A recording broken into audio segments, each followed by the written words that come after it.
It sucks so bad how we have to wait multiple days for this to get subbed. It really sucks. This is a fucking good series. I'm so upset no major legal company has picked this up. Funimation or Crunchyroll has not picked up Magic Kaito. This makes me so sad. And it's also happening with a lot of other different anime series from this anime season. It's so sad. There's so many good series from this anime season that are not getting the proper translations that they deserve. I'm not saying the fan subs were bad because I understood all that was going on. I'm just saying it sucks how long we have to wait.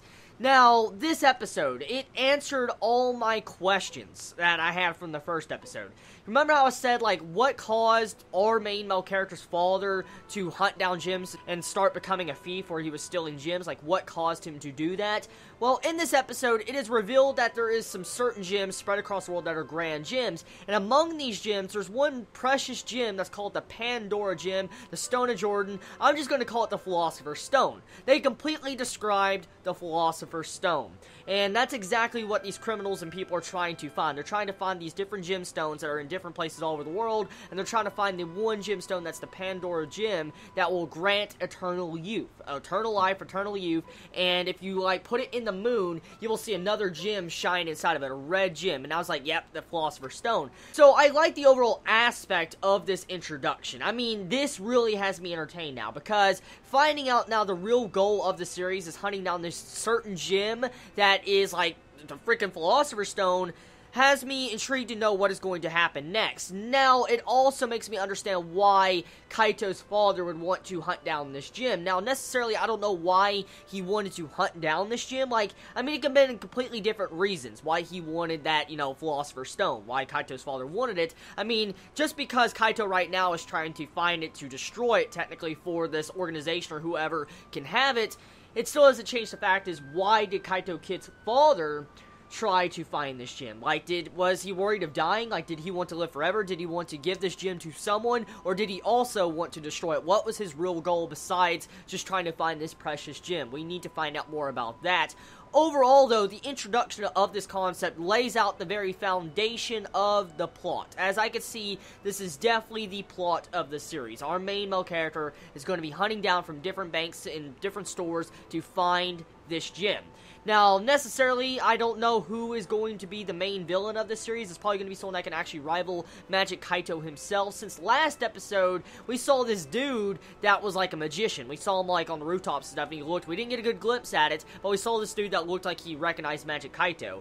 And so I want to say either that dude is going to be one of the main antagonists of the series, or he's going to help out, you know, Kaito figure out who exactly really killed his father. Because with this episode, we get face to face with the organization that technically killed Kaito's father. Now, they didn't specifically say they killed him, but you can pretty much assume they did. So, yeah, so far I think we found our culprits that killed Magic Kaito's father. The thing is, though, who was the person that could really outsmart someone as smart as Magic Kaito's father? Someone that was a grand magician, one of the best magicians in the world, who could really outsmart him and actually kill him off? And is Kaito's father really dead? We have to also question that entire aspect.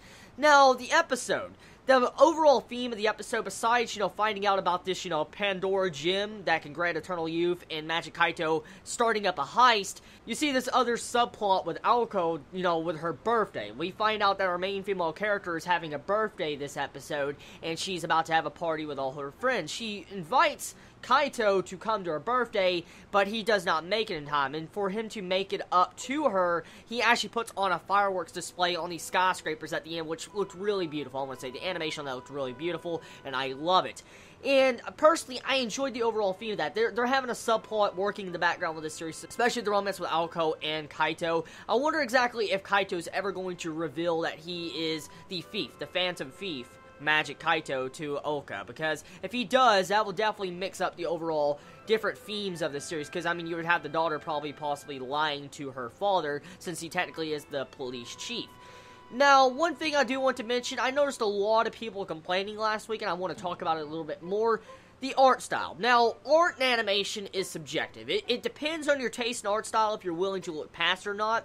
And yes, quality does change. It is pretty hard to look past certain quality of anime sometimes, I will admit, but it's still technically subjective. So, I notice a lot of people really don't like the art style on the noses of the characters. I noticed that a lot. I noticed a couple of Chibis complaining about that, saying that the noses looked very long, they looked like Pinocchio, some of them did, and I can agree to that extent, but that is the art style of this series, and it's a unique art style I actually like. I really do like the art style of this series, and I don't really see nothing wrong with it. I mean, yes, it kind of looks weird, but I mean, anime is, you know, all anime has some form of different art style, and getting to see something like that definitely changes up the overall different perspectives of animation and art style we have seen recently in anime nowadays, because usually it's always moe top-looking anime characters, and now we have these, like, different old-school 90s or 80s type character looks that really just shakes everybody up because it's just so different compared to what we're used to in these past couple of years.